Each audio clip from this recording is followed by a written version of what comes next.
우리 같이 인사하시죠. 할렐루야. 잘 오셨습니다. 우리 옆에 분, 앞에 분들 이렇게 시선을 마주치면서 같이 인사하셔도 좋을 것 같아요. 이 한 달도 평안하십시오라고 우리 같이 축복했으면 좋겠습니다. 고맙습니다.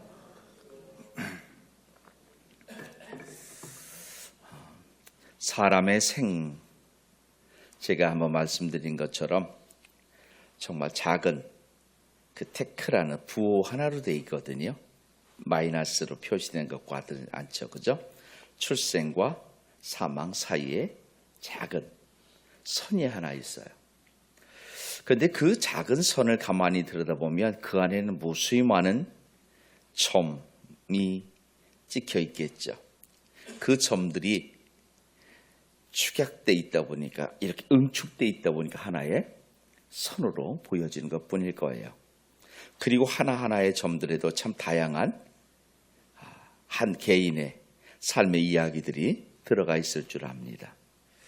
여러분, 우리 삶의 모습을 가만히 들여다보시면요, 하루하루 시간마다 늘 선택의 순간을 우리가 맞고 있다라는 거예요.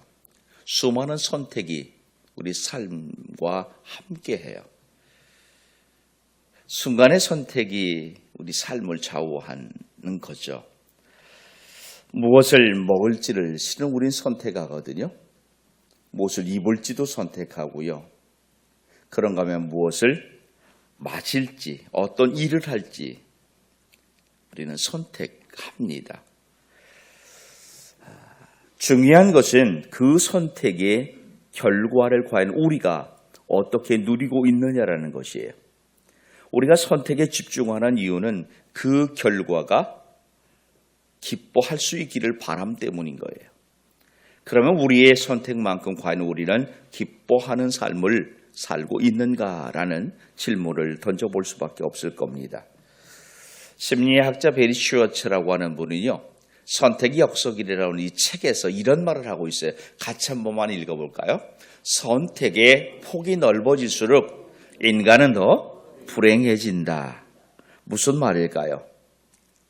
더 나은 선택을 하려고 그 선택에 집중하다 보니까 오히려 불만족과 후회 속에 살아간다라는 말을 지금 하고 있어요. 마치 이러한 이야기예요. 그 선택의 역사는 책 안에서 어떤 탐과 비리한 사람의 이야기를 잠깐 하고 있어요. 5분 차이로 비행기를 놓쳤어요. 이 사람들은 무슨 생각을 할까요? 5분만 빨랐더라면.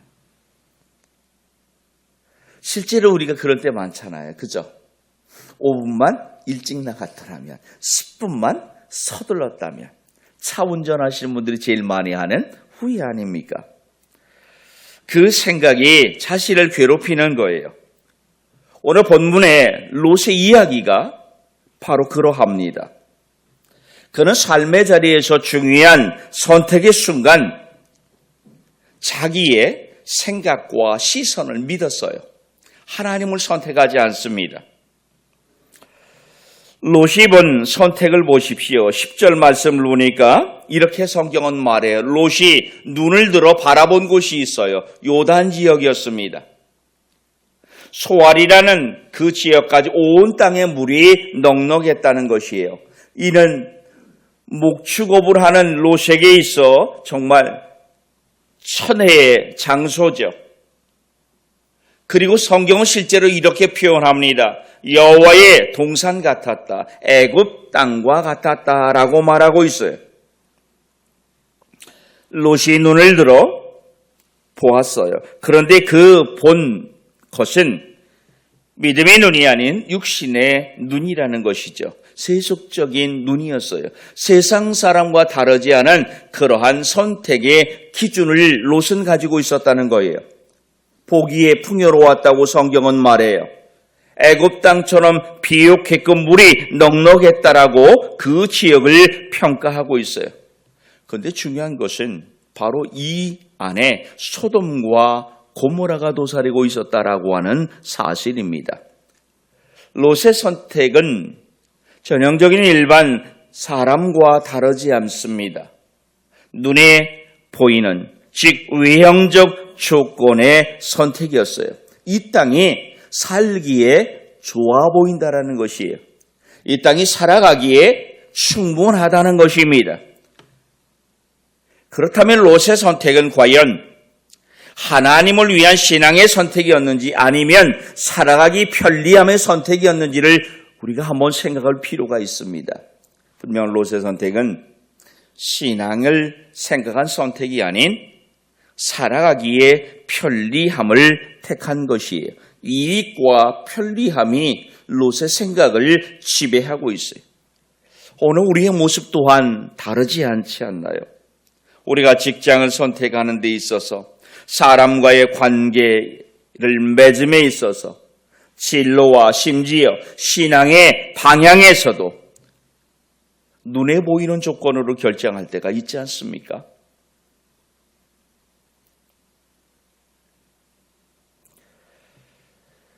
그것이 10절에 나와 있는 롯의 기준과 선택이었어요. 삶의 방향의 결정이었어요. 또 한 사람 아브라함은 12절에서 이렇게 말합니다. 아브라함은 가나안 땅에 거주하였고 롯은 그 지역의 도시들에 머무르며 그 장막을 옮겨 소돔까지 이르렀더라. 아멘. 아브라함은 어디에 있습니까? 가나안 땅에 거주했다고 말해요. 좋은 땅을 롯에게 양보합니다. 여러분, 오늘 우리가 나누고 있는 말씀은 창세기 13장입니다. 아브라함의 등장은 창세기 12장입니다. 12장에서 우리가 중요한 아브라함의 삶의 선택 기준 하나를 발견하게 돼요. 그게 무엇입니까? 갈 바를 알지 못했다고 아브라함의 믿음을 정의하죠. 그렇지만 그가 하나님 말씀에 의지하여 길을 행합니다. 13장에서도 그러한 아브라함의 삶의 기준은 그대로 요요합니다. 좋은 땅, 롯에게 양보하고 있습니다. 아마도 아브라함이 좋은 땅을 롯에게 양보할 수 있었던 그 선택의 기준은 하나님의 약속을 신뢰함이었기 때문인 것 같습니다.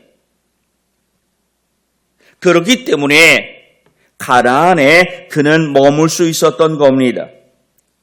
눈에 보이는 그 비옥한 애굽 땅과 같은 그곳을 그는 선택한 것이 아니라 지금 있는 그 자리예요. 세상 풍요를 놓을 수 있었던 이유는 하나입니다. 하나님을 신뢰하였기 때문이에요. 때로 믿음의 선택은 손해일 것 같은 때가 있죠. 그런데 그 결정을 통해 하나님은 새로운 길을 여신다라고 하는 것이에요. 우리는 롯과 아브라함의 결국을 이미 알고 있습니다. 롯은 소돔까지 갑니다. 결국 모든 것을 잃고 말았습니다. 아브라함은 어떠합니까? 남은 것을 차지한 생인 것 같지만 하나님이 그에게 모든 땅을 허락하시고 있다는 겁니다. 14절과 15절에 있는 말씀을 같이 한번 읽어보시죠. 롯이 아브라함을 떠난 후에 여호와께서 아브라함에게 이르시되 너는 눈을 들어 너 있는 곳에서 북쪽과 남쪽 그리고 동쪽과 서쪽을 바라보라. 보이는 땅을 내가 너와 네 자손에게 주리니 영원히 이르리라. 아멘. 손술 잘하는 목사님이 당시 아브라함의 시력이 조금 더 좋았으면 조금 더 멀리 보고 보는 만큼 더 많은 땅을 하나님은 아브라함이 차지할 수 있게 해주셨을 것이다. 이렇게 말하는데 여러분 여기에서 보이는 것은 무엇이에요? 내가 주려는 그 땅을 너는 순종하며 받으라는 것이에요. 이미 아브라함의 생은 순종이었어요. 하나님은 자신의 약속을 믿는 사람에게 허락하시고 있어요. 그의 시야를 넓혀주시고 있어요.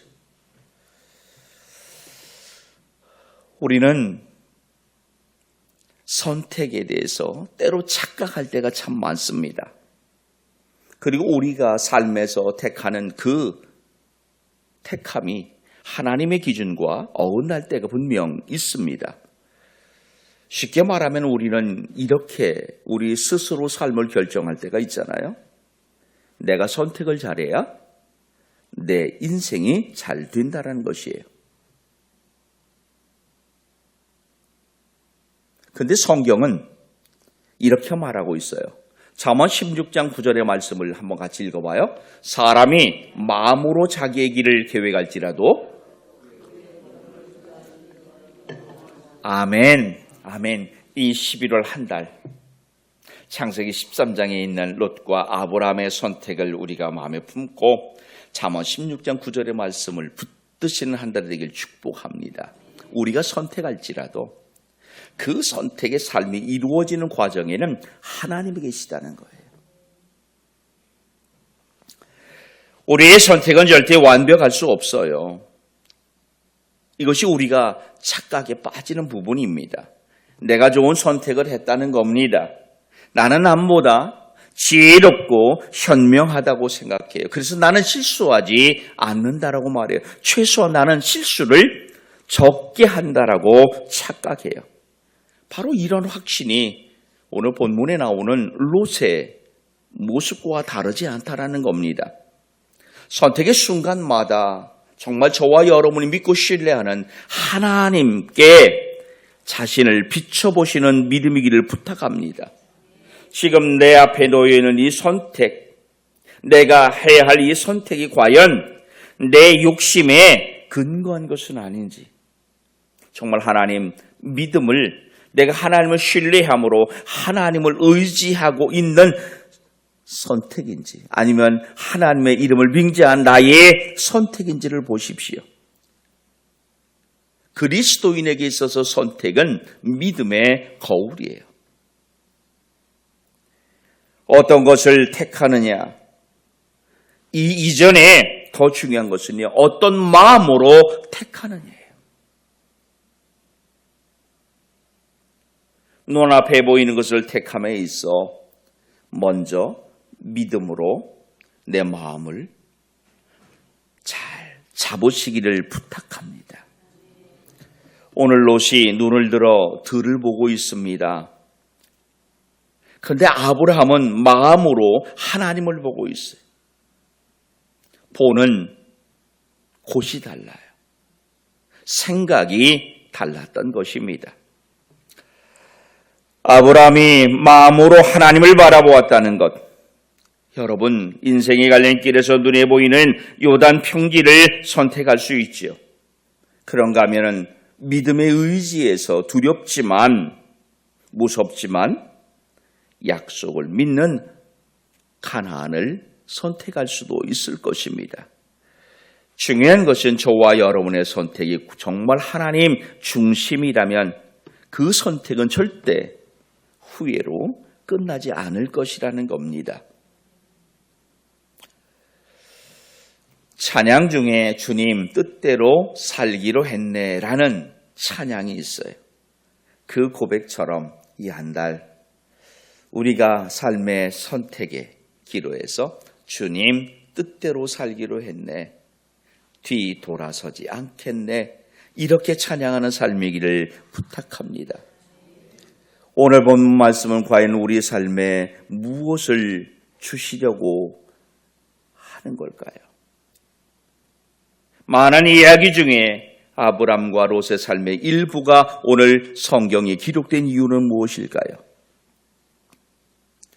최소한 하나님은 우리 각자의 삶의 자리에서 하나님을 인정하고 하나님을 먼저 붙들고 있는지를 보라 말씀하시는 것 같아요. 오늘 하루의 말과 행동 결정 하나도 하나님 앞에 드리기를 부탁합니다. 과연 예수님은 어떻게 하실 것인가? 여러분, 때로 이렇게 묻는 습관이 우리의 인생을 결정하여 신앙의 분별력이 있기를 부탁합니다. 또한 비교하지 마시기를 부탁합니다. 삶의 자리에서 비교는 행복한 삶으로 나아가게 하기보다는요, 불행함으로 빠지게 하는 경우가 참 많습니다. 마치 경기장에서 운동하는 선수가 금메달과 은메달의 그 선택의 기로에서 금메달을 건 사람과 은메달을 건 사람의 모습이 다르듯 심리적으로 보면 동메달을 딴 사람이 은메달 딴 사람보다 더 기뻐한다라는 말을 제가 한 적이 있습니다. 여러분, 이거 실제로 심리적으로 그렇답니다. 동메달은 자칫 메달을 딸 수 없는 상황일 수도 있는데 딴 것이니까 기쁜 것이고요. 은메달은 조금만 했으면 금메달을 딸 수 있었는데라는 생각 때문에 기쁨이 덜하다는 것이. 그런데 동메달을 본다면 은메달이 얼마나 값진 것입니까? 여러분, 저는 오늘 이 새벽 11월 시작하면서 이렇게 한번 결론 내리면 어떨까요? 여러분, 우리 삶이 오늘 은메달인 동메달을 땄음에도 기뻐하는 삶이었다면, 내가 은메달을 땄음에도 금메달 따지 못함에 안타까워하는 삶이 아니었으면 좋겠어요. 우리 스스로에게 먼저 너 지금 잘하고 있어. 최소한 하나님을 향한 믿음의 기준이 세워져 있고 그 길을 가고 있다면 너 지금까지 참 잘 가고 있어. 잘하고 있어. 25년도 벌써 11월이에요. 여기까지 참 잘 왔다. 먼저 자신을 위로하고 격려하고 축복하시는 오늘이기를 기도합니다. 여러분 한번 이렇게 두드려 주세요. 너 참 잘 왔다. 별로 아니신 것 같아요. 정말 잘 오셨어요. 앞에서도 말했지만 오늘 우리는 선택의 기로에 놓여 있었을 것이에요. 매일같이 아주 귀한 아주 은혜의 습관으로 새벽 오는 게 당연하신 분들도 있지만 때로는 그렇지 못할 때도 많잖아요. 여기까지 하나님 어쩌면 이러실 수 있어요라고 말하시는 순간도 있었죠. 그럼에도 우리가 여기에 있잖아요. 그래서 한 번만 더 여러분 축복이 참 잘 왔다. 우리 두 친구들도 잘 왔어요.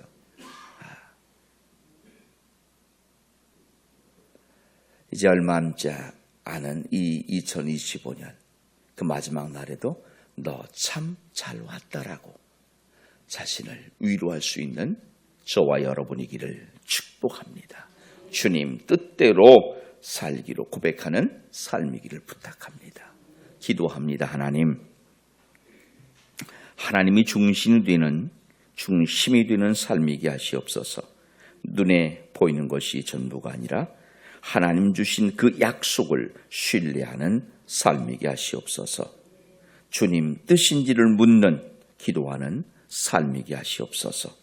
잠언 3장 5절과 6절에서 마음을 다하여 여호와를 신뢰하라 말씀합니다. 내 명철을 의지하지 말라 말씀합니다. 범사의 그를 인정하라 그리하면 되기를 지도하시리라 말씀합니다. 하나님, 오늘 우리가 나의 길을 계획할지라도 걸음을 인도하시는 분이 여호와 하나님이심을 믿습니다. 그 하나님으로 이 한 달도 이기게 하옵소서. 감사하며 예수님 이름으로 기도하옵나이다. 아멘.